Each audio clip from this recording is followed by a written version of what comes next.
tiene unos aspectos que son innatos. Hay algo que es innato en el yo y hay algo que va a ser adquirido en la relación de objeto. ¿Qué dice él? Mire, innatamente el yo trae algo que él llama unas funciones de autonomía primaria. ¿Para qué sirve? Para la adaptación. Y aquí comienzan a entender un poco la pelea que hubo. Queriendo en 1925 ser aceptados por la ciencia, estos psicoanalistas que miran a Norteamérica es muy positivista, sí, está en pleno 1925 positivismo, que no es científico, allá solamente los científicos, Watson, la observación, la conducta. Entonces hay que volver el psicoanálisis una ciencia. Quieren ellos emparentarlo con la psicología. Dice Harman, bueno, vamos a hacer de esta una psicología del yo, o también la llaman una psicología evolutiva, ¿sí?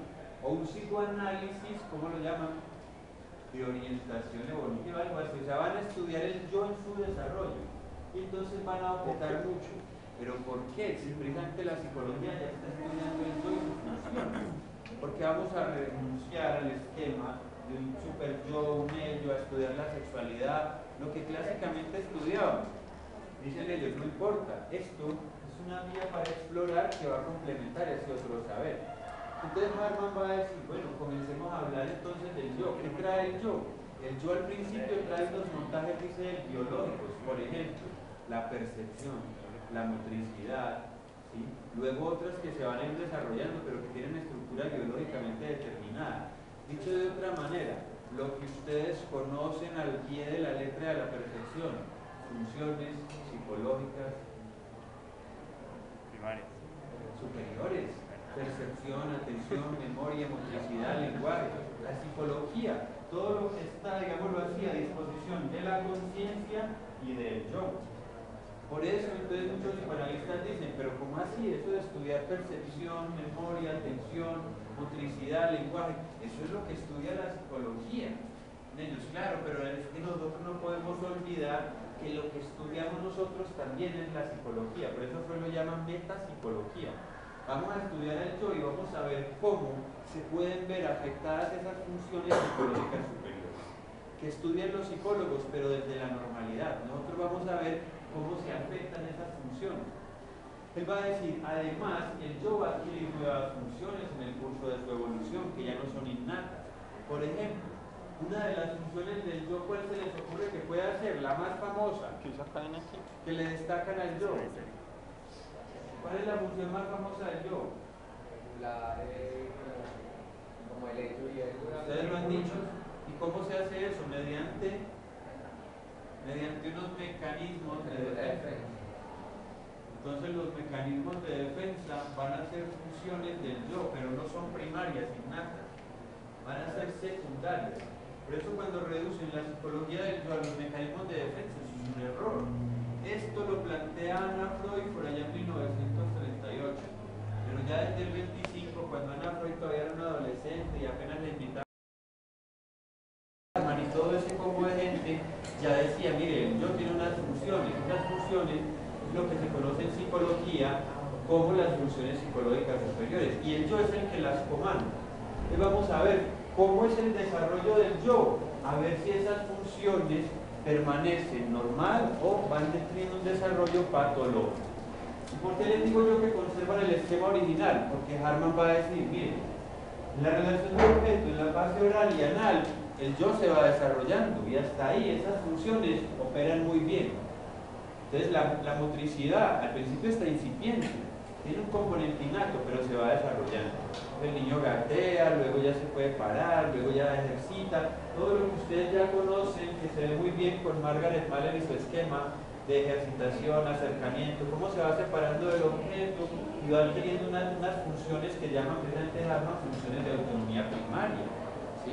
Al principio depende de la madre, si yo gateo no me puedo ni parar, pero ya cuando yo desarrollo la motricidad me puedo separar de ella, me puedo ir de ella, me puedo volver ¿qué? Autónomo. En ese sentido ellos van a estudiar cómo se va desarrollando esa función de la motricidad durante las fases oral y anal. Lo mismo el lenguaje, al principio es muy incipiente, entonces un ma con otras dos sílabas, pero luego va avanzando y va haciendo más claro ese lenguaje. Lo mismo la percepción, la memoria, todas esas funciones nacen muy rudimentarias, tienen una base innata, pero es muy escueta. En el contacto con la madre, en el vínculo con ella, se van adquiriendo nuevas funciones y se consolidan las que ya se traen. ¿Qué explica Hartmann? ¿Dónde viene la patología? ¿Dónde viene el problema? Igual que Freud va a decir, el problema va a ser cuando el niño llegue a esta tercera fase. Porque hasta ese momento solamente hay un ello y un yo. Está al servicio del ello, hace todo lo que el ello quiera. Si el yo es el que comanda la motricidad, si yo quiero ir al baño a orinar, ¿quién me lleva al baño? ¿Quién dispone que vaya este pie y el otro pie y se mueva todo el cuerpo? El yo. El yo comanda la motricidad. Todo lo que yo quiera hacer depende de si el yo quiere o no hacerlo. Antes de llegar a esta fase no hay super yo. Por eso la importancia que marcan Freud y Lacan. Cuando llegue a esta fase, va a decir Hartmann también, va a enfermar. Igualito que Freud, ¿dónde está el núcleo de la neurosis? Aquí en esta tercera fase. Porque cuando llegue a esta tercera fase, las prohibiciones de afuera ya van a estar adentro. Ahora hay un conflicto intrapsíquico.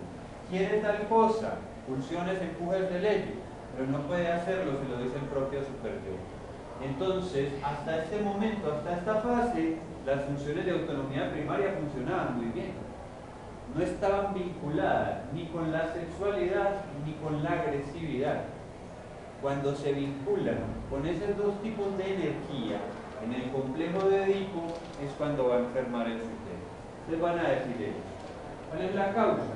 La sexualización y agresivización de estas funciones yoicas. ¿Y por qué se han sexualizado y agresivizado? Porque se ha contaminado la llamada área libre de conflicto del yo. ¿Cuál era esa área libre de conflicto del yo? El área, la parte del yo que dispone de estas funciones, memoria, percepción. Todo eso estaba libre de conflicto y funcionaba muy bien hasta esta etapa. En esta etapa, ¿por qué ya no funciona bien? Se contaminó del conflicto. ¿Y cuál es el conflicto? ¿Cuál es el conflicto que ocurre acá? Complejo de Edipo, exactamente. Antes aquí el niño no tiene ningún conflicto con el mismo. El único problema es que la mamá lo separe, lo castigue. Pero aquí, después de la intervención, del reconocimiento del padre de la ley, el mismo niño se separa de la madre. Es decir, él mismo se pone, él mismo entra en contradicción. Quiero a la madre, pero no debo. Quiero fumar, pero no debo. Quiero hacer tal cosa, pero no debo. Comienza el ser humano a volverse precisamente todo un neurótico, a contradecirse, quiere hacer tal cosa, pero no puede hacerla. Todo eso hasta llegar hasta esta etapa. Por eso es que el complejo, si bien nos hace ser seres sociales, nos estructura para vivir en sociedad, nos enferma. Para poder vivir en sociedad, vivimos enfermos. Ahora es mejor, o para algunos es mucho mejor, vivir como un neurótico que vivir como un psicótico, como un perverso. Son elecciones también. Realmente al perverso le espera el hospital, la cárcel, sí, al psicótico por lo general, el patio trasero de la casa, el hospital mental, sí, a no ser pues de que logren un cierto reconocimiento. Se puede vivir en sociedad siendo un perverso, tiene muchos problemas. ¿Sí? De hecho, estos son los que más solemos juzgar y no son tan peligrosos. Son más peligrosos estos y aún más peligrosos estos. De la mayoría de las perversiones, el único que representa realmente un abusador sexual es un pedófilo, un gerontófilo. De resto, un sádico, masoquista, un exhibicionista, un voyerista, luego lo vamos a ver. Generalmente nunca abusan de nadie. Hay algunos, sí, claro. Y también la perversión no es solamente sexual, el llamado psicópata, la psicopatía está de este lado. No tiene nada de sexual, pero es un sujeto que no experimenta nada de culpa, de remordimiento por sus actos, porque es un super yo, lo hemos decimos es muy laxo, recuerden que la culpa se experimenta desde el super yo. Entonces fíjense pues, dice Hartmann muy simple el esquema. ¿Cuál es el problema? Vamos a seguir siendo freudianos, hasta que llega el Edipo no enfermo. Y entonces Hartmann y la psicología del yo dicen, no hay ni neurosis, ni psicosis, ni perversión antes del Edipo. Y el Edipo se da aquí, cuando el niño está entre los 3, 4, 5 años, en la tercera fase, ya grandecito. ¿Por qué lo van a marcar? Porque esa es la pelea capital entre la psicología del yo y las relaciones orbitales. Melanie Klein y su hija van a comenzar, la hija de Freud, van a comenzar una pelea terrible. Porque Melanie Klein va a cambiar, ella sí va a cambiar todo el esquema.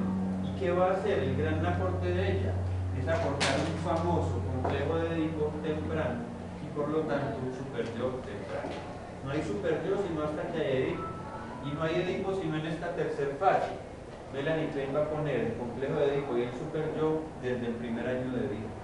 Va a adelantar toda la teorización y es conocida precisamente por eso, como plantear un complejo de Edipo más temprano que el de Freud. Y van a ver ya las diferencias que eso implica.